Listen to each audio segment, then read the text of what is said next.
자, 그분의 오심을 준비하라라는 제목입니다. 아주 오래전 제가 교육 전도사 시절에 독특한 경험을 한번 한 적이 있습니다. 그 당시 제가 응암동에서 사역을 하고 있었는데 담임 목사님이 지방에서 사역을 마치고 기차를 타고 서울역으로 오신다고 저보고 좀 픽업을 나와달라고 그래서 응암동에서 서울역까지 이제 쭉 차를 타고 가게 되었습니다. 이게 웬일입니까? 계속 초록불이에요. 한 번도 빨간불이 안 걸리는 거예요. 그래서 속으로 어떻게 나를 알아보고 이 신호등이 이렇게 다 불을 열어주는가 하면서 이제 이러고 갔는데 알고 보니 뭐 나를 알아본 건 아니었고 착각이었습니다. 그 당시 김대중 대통령이 청와대에서 이제 서울역에서 기차를 타고 지방 가시는 일이 있어서 가시게 되면서 경찰들이 사거리마다 나와가지고 신호등을 다 제어한 거예요. 제가 김대중 대통령보다 조금 빨리 가는 바람에 제가 초록불로 막 이렇게 갔던 기억이 납니다. 여러분, 고대 사회에서부터 현대에 이르기까지 최고 높은 지도자, 왕, 황제들이 어느 지역을 방문하게 되면 실제로 그들이 가는 길을 미리 준비했다고 합니다. 현대에서는 교통 신호를 우리가 잡아가지고 이 대통령이 가는 길을 이제 미리 준비했지만은 고대 사회에서 어떤 마을로 가게 되면은 높은 산에 있으면은 산을 진짜로 깎았고 골짜기 같은 게 있으면 진짜 메워가지고 굽은 길은 똑바르게 갈 수 있도록 이런 공사를 미리미리 진행을 했다는 거예요. 그래서 이제 황제가 편안하게 지나갈 수 있도록 그렇게 했고, 백성들은 이제 그 지나가는 길에 다 나와가지고 왕의 얼굴을 직접 황제의 얼굴을 확인했다고 하는 거예요. 그 예수님이 사역했을 당시에 그 로마 황제가 누구냐면 바로 티베리우스라고 하는 사람입니다. 우리 성경은 디베리오로 나오죠. 디베리오. 근데 티베리우스 황제입니다. 이 황제는 그 여러 황제들 중에 그 자신을 신으로 신격화한 황제로 유명합니다. 이 엄청난 파워를 가지고 로마 제국을 다스렸고 당시 이스라엘을 다스렸던 실제적인 주권자가 바로 이제 티베리우스입니다. 이 티베리우스가 다스릴 당시는 정치적으로나 종교적으로나 영적으로 굉장히 혼란했습니다. 오늘 본문을 보면은 황제가 누구인지, 그 다음에 총독이 누구인지, 분봉왕이 누구인지 쭉 소개하고 있지 않습니까? 디베리우스는 자신을 이제 신으로 신격화시켰기 때문에 그 영향력을 제국 전체로 확대하고 있었고 자기의 신상에 숭배하도록 하는 그런 정책을 폈었어요. 자, 총독은 이스라엘에 와가지고 세금을 걷어들이면서 이 이스라엘의 치안을 담당했죠. 자, 예수님의 유아 학살 명령을 내렸던 헤롯 대왕이 죽고 그 아들 둘인데요, 헤롯 안티파스와 헤롯 필립입니다. 이 사람들이 이스라엘을 분할 통치했는데 굉장한 폭정입니다. 유대인들을 억압했죠. 그래서 이 백성들은 그들의 이 폭정에 시달릴 수밖에 없었습니다. 자, 종교적 실권을 가지고 있었던 대제사장, 사실은 실제적 영향력이 이 사람에게 있었거든요. 그러면 그가 진정한 하나님의 종으로 백성들을 섬기고 다스렸느냐? 아닙니다. 이 정치적인 지도자들에 비하면은 그 못하다고 할 수 없을 정도로 대제사장도 그 원래 하나님의 종의 자리를 벗어나서 막강한 어떤 그 권력을 행사했었습니다. 자, 평신도 지도자들이 있었죠. 성경에 나오는 바리새인들입니다. 그들은 자기들만 거룩하고 자기들만 실제 하나님을 잘 섬기는 사람이라고 우쭐대면서 나름대로 종교적 기득권을 또 취하고 살았거든요. 그러니까 예수님이 이제 공생의 사역을 시작하기 전에 이 이스라엘이라고 하는 나라는 총체적인 난국에 빠져 있었습니다. 정치적으로도 그렇고 종교적으로도 그렇고 영적으로도 그렇고 굉장히 혼란했습니다. 그래서 그들은 이대로는 안 되겠다, 뭔가 좀 변화가 있어야 된다, 이걸 생각을 했어요. 그래서 이제 예언서에 나오는 이제 메시아를 생각하게 된 겁니다. 새로운 메시아가 오셔가지고 우리를 좀 다스려줬으면 좋겠다. 그래서 메시아 대망 사상이 싹트게 됐거든요. 하나님이 다시 우리에게로 좀 와서 개입하셔가지고 우리의 이 삶의 처지를 좀 바꿔주시면 좋겠다라는 생각을 이제 하게 된 겁니다. 그 새로운 왕이 좀 왔으면 좋겠다. 그래서 오늘 성경은 세례 요한을 통해서 그 왕, 주가 오시는 길을 준비하라는 메시지를 주고 있어요. 여기 저 주님이라고 하는 건 우리는 쉽게 예수님이라고 말하지만은 이 퀴리오스라고 하는 단어는 원래 황제에게 붙이던 호칭입니다. 그러니까 주님이 오실 길 그러면 다 황제가 오실 길로 이해를 했어요. 그분이 오시기 위해서 산은 다 깎고 골짜기는 메우고 그렇게 평탄케 하라, 이사야 40장에 있는 말씀을 차용해가지고 세례 요한이 선포를 하는 겁니다. 그러면 세례 요한이 지금 무슨 얘기하는 건가요? 황제가 직접 이 팔레스틴 땅에 오니까 그분을 맞을 준비를 하자는 뜻입니까? 그게 아니고 세례 요한은 왕 중에 왕이 오신다는 거예요. 그분이 바로 하나님이신데 그분이 우리 땅 가운데 오실 수 있도록 우리가 준비하자, 이런 이야기를 지금 하고 있는 겁니다. 구약 성경에서 핵심 메시지는 하나님은 왕이시다라고 하는 거예요. 하나님은 왕이다. 우리를 다스리고 통치하는 분이다. 그분이 세상의 창조주시다. 그분이 왕이 돼서 우리를 다스리면 우리의 인생은 진정한 샬롬이 온다. 평안이 온다. 그래서 우리는 그분을 왕으로 섬겨야 한다. 이렇게 주장을 한 겁니다. 자, 오늘 세례 요한이 인용한 이사야 40장 말씀이 이렇게 돼 있어요. 한번 보시겠어요? 시작. 외치는 자의 소리여 이르되 너희는 광야에서 여호와의 길을 예비하라. 사막에서 우리 하나님의 대로를 평탄하게 하라. 골짜기마다 도두어지며 산마다 언덕마다 낮아지며 고르지 아니한 곳이 평탄하게 되며 험한 곳이 평지가 될 것이요. 네, 저 이사야 40장이 쓰였을 때 남유다가 바벨론과 전쟁을 하게 되고 이제 포로로 끌려가게 되거든요. 그러니까 하나님이 자신이 지키고 다스리던 이 남유다 왕국을 하나님이 떠나버리신 거예요. 왜냐하면 그들의 죄 때문에, 그들의 우상숭배 때문에 하나님이 떠나버리시니까 이 나라는 보호자가 사라졌죠. 그래서 바벨론의 침공을 받은 거예요. 그래서 포로가 된 겁니다. 그래서 이 40장은 뭘 얘기하냐면 그 떠나셨던 하나님이 다시 돌아오실 때가 있다는 거예요. 다시 돌아오게 되면 우리에게는 새로운 평안이 오기 때문에 그분이 우리에게로 잘 오실 수 있도록 길을 닦고 길을 예비하고 그렇게 하자. 이게 이제 이사야 40장의 말씀이거든요. 떠났던 하나님이 다시 돌아온다. 여러분, 이것은 복음이죠. 복된 소식이죠. 떠났던 하나님이 다시 오시면 우리의 삶에 변화가 일어나니까 그건 복음이에요, 복음.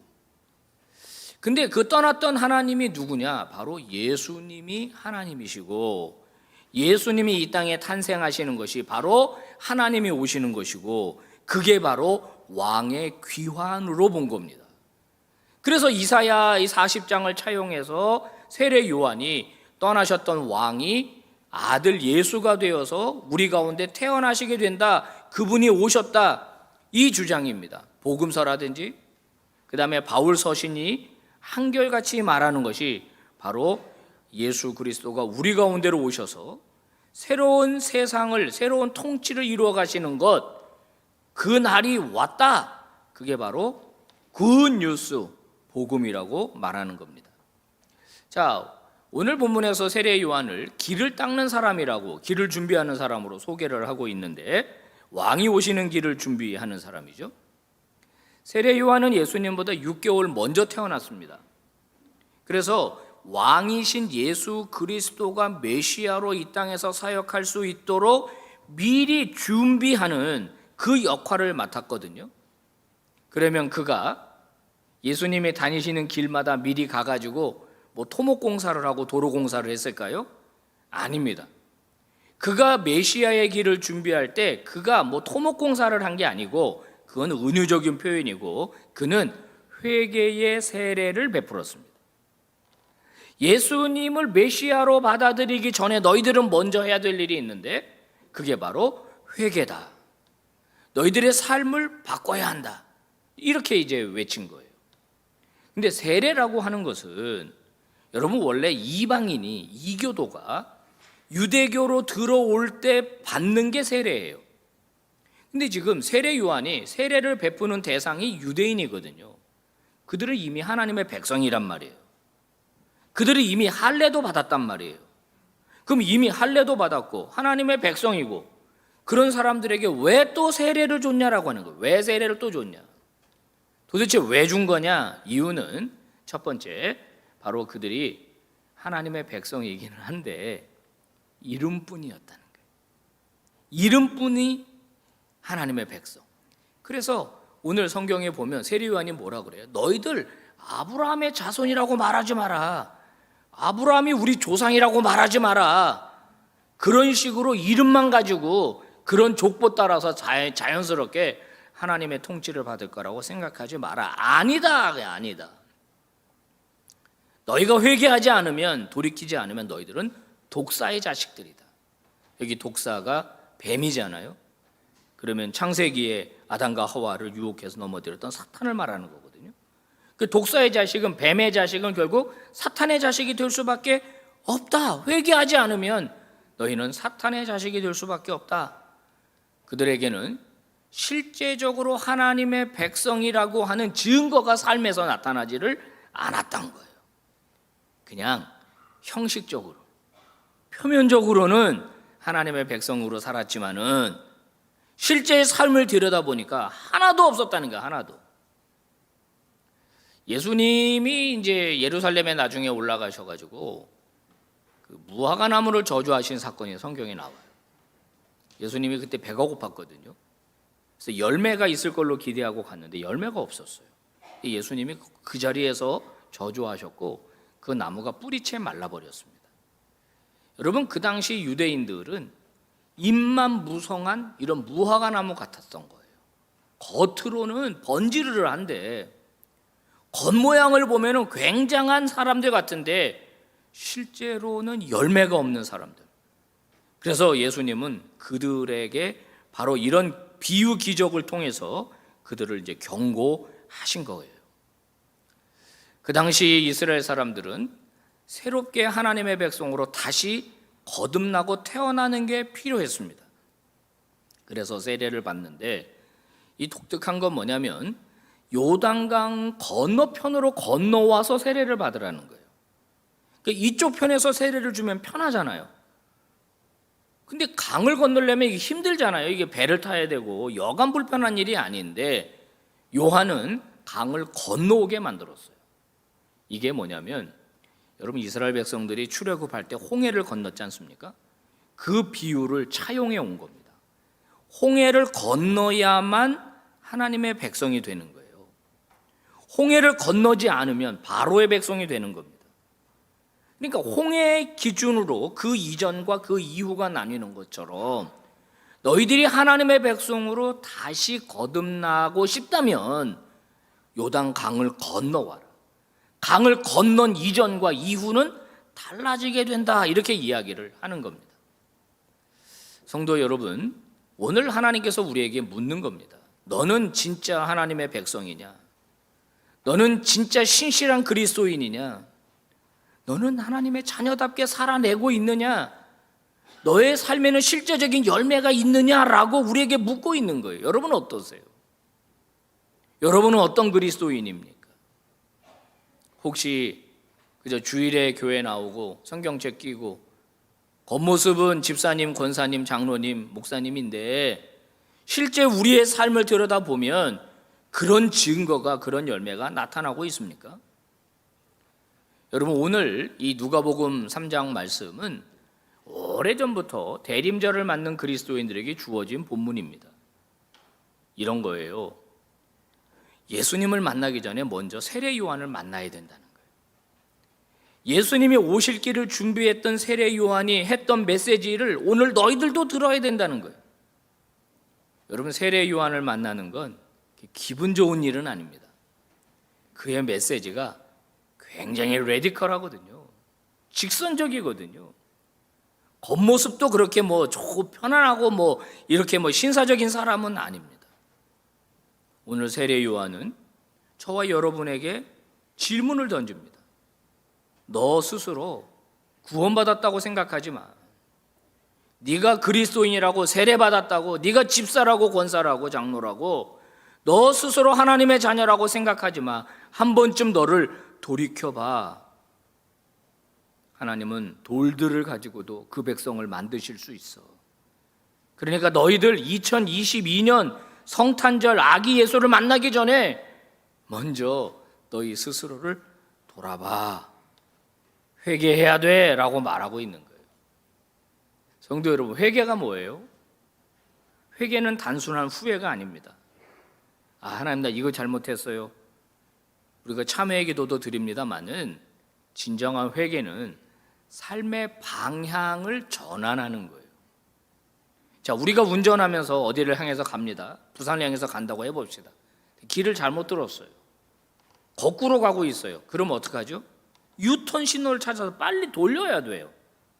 삶의 방향을 돌이키는 것, 메타노이아라고 하는 이 회개라는 단어는 단순히 내가 뭐 잘못한 거에 대해서 후회하고 뭐 눈물 흘리는 것 정도가 아니라 삶 전체를 돌이키는 행위를 말하는 거예요. 나 중심에서 예수 중심으로 바꾸는 거예요. 나만을 위한 신앙이 아니라 하나님을 위한 내 삶이 되는 거예요. 예수님을 위한 내 삶이 돼야지 내 삶을 위해서 예수님이 필요한 게 아니다라고 하는 거예요. 한번 돌이키면 다시는 과거로 돌아가지 않습니다. 물론 넘어지기도 하고 죄를 짓기도 해요. 잘못하기도 합니다. 그런데 다시 그는 제자리로 돌아오죠. 이게 바로 신앙의 회복 탄력성이라고 하는 거거든요. 회개한 사람은 다시는 과거로 돌아가지를 않는다는 거예요. 자, 그러고 나면은 그 사람 인생에는 뭐가 일어나느냐? 변화가 일어나게 돼 있어요. 변화. 생각의 변화, 결정의 변화, 마음의 변화, 이런 변화들이 그 삶에 일어나게 되거든요. 그래서 주변에서 그러는 거예요. 야, 너 달라졌다. 너 왜 이렇게 달라졌냐? 그 사람 삶에 이제 열매가 나타나는 거예요. 열매가. 그런데 만약 내 삶에 어떤 변화도 일어나지 않았다면 그 사람이 진정으로 하나님 앞에서 회개한 사람이었는가를 생각해 봐야 하는 거예요. 1700년도 한 400년 됐죠. 흉악한 무자비한 노예 상인이 영국에 있었습니다. 어릴 때 어머니로부터 착실하게 신앙 교육을 받았어요. 그런데 이제 사춘기에 접어들고 어머니가 돌아가시면서 방탕하게 되고 굉장히 부도덕한 삶을 살게 됐습니다. 아버지는 뱃사람이었는데 아버지를 따라서 배를 탔습니다. 그러다가 이제 해군에 징집이 됐는데 너무 힘들어가지고 탈영하게 되니까 이제 이 친구가 그러면은 아프리카 노예 무역선으로 나를 배치시켜달라. 그래서 해군에서 이제 나와서 노예 무역선을 타게 된 겁니다. 여러분, 이게 진짜 우리 인간의 역사 중에, 특히 서양의 역사 중에 정말 잘못한 일 아닙니까? 아프리카 가가지고 흑인들을 마구잡이로 다 잡은 겁니다. 무슨 동물 사냥하듯이 다 목에 쇠사슬을 걸어가지고 배에 태워서 유럽에 와가지고 노예로 팔아먹었어요. 이런 일을 하다 보니까 굉장히 강팍해진 겁니다. 무시무시하고 공포스러운 노예 상인으로 이 사람이 바뀌게 된 거예요. 뭐 노예를 죽이는 일은 다반사였고 무시무시하고 포악한 노예 상인이 됐는데 1948년입니다. 5월 10일로 알려져 있는데 이 사람이 배를 타고 가다가 큰 풍랑을 만나게 돼요. 뭐 어떻게 헤어나올 수가 없고 여기서 이제 이 배는 완전히 깨지게 생겼을 때 어릴 때 믿었던 하나님과 예수님을 떠올리게 됩니다. 그리고 그 자리에서 그가 회개를 시작합니다. 자신의 삶을 잘못 살았다는 걸 인정을 했어요. 그리고 울부짖으면서 하나님 용서해달라고, 내가 잘못 살았다고 만약에 여기서 나를 살려주시고 용서해 주신다면 나는 이제 다른 삶을 살겠다고 하나님이 그의 기도를 들어주십니다. 그래서 거기서 건져주셔요. 여러분, 이 사람이 누군지 아십니까? 우리 찬송가 304장, 305장 Amazing Grace, 나 같은 죄인 살리시인을 작사한 존 뉴턴 목사님이에요. 이분은 노예 상인으로서의 삶을 청산하고 하나님의 종으로서의 길을 걸어서 이제 목사님이 되셨거든요. 여러분, 여기서 이 존 뉴턴의 삶을 한번 보십시오. 예수를 영접하고 난 다음에 그가 착한 노예 상인이 된 게 아닙니다. 노예를 여전히 잡아오면서 그들에게 좀 더 잘해주고 평안한 환경을 해주면서 복지를 더해주고 먹을 걸 더 주는 그런 노예 상인이 된 게 아니라 삶을 완전히 돌이켰다는 걸 우리가 생각을 해야 돼요. 우리가 세상에 살던 삶을 그대로 살면서 예수 하나를 추가하는 게 아닙니다. 하나님은 오늘 우리에게 전 삶을 하나님께로 돌이킬 것을 지금 말씀하고 있어요. 그리고 그것이 우리의 삶의 열매로 나타나기를 우리 하나님 원하고 계신 겁니다. 오늘 하나님의 메시지 여러분 진짜 귀담아 들으시기를 바랍니다. 22년 성탄절을 맞이하기 전에 오늘 우리는 세례 요한을 만났습니다. 세례 요한의 메시지가 우리 귀에 들리는 겁니다. 실제로 너의 삶을 돌이켜라. 표면적이고 형식적인 것을 다 버리고 실제로 회개하고 예수 그리스도의 사람이 되어라. 여러분 결단할 수 있기를 예수의 이름으로 축복합니다. 기도하겠습니다.